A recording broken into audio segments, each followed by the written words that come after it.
Secretary Jonathan Ashworth here outside Loughborough Hospital, and it coincides with us launching our campaign through our petition to get more beds, to get more services, to get more support for the urgent care centre here at Loughborough Hospital. John, it's a really valued asset by the local community. I ran a series of public meetings in March to May of this year after the winter crisis, and the one thing that came out in particular was we want more services at Loughborough Hospital. So that's why I've started this petition, because there are loads of beds sat in there that aren't being used at the moment, and people think that's nonsensical with all the bed shortages at the LRI and all of the waiting times there were at the LRI over the winter. So I'm just hoping you'll be able to support my campaign to get more funding, more support and more services here at Loughborough.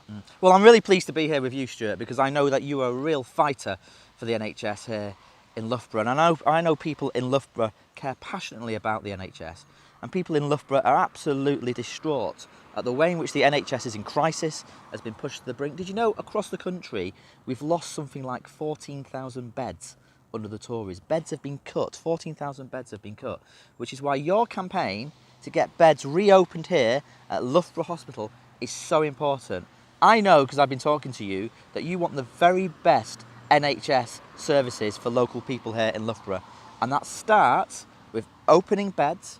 It starts with putting the investment into the NHS, so not cutting the NHS, not cutting the social care provision, not privatising bits of the NHS like is happening under the Tories. It starts with putting the money back into the NHS, recruiting the staff, reopening the beds and ending privatisation. So I'm really pleased to be here with you, Stuart. I know you're a great campaigner for the NHS, a passionate campaigner for the NHS, and if you want to save the NHS in Loughborough, vote Labour. Labour created the NHS 70 years ago. The Tories are starving the NHS of the money it needs. They're privatising the NHS. They're cutting the NHS. We've got a campaign for the NHS, and to do that we need a Labour government and a Labour MP here in Loughborough.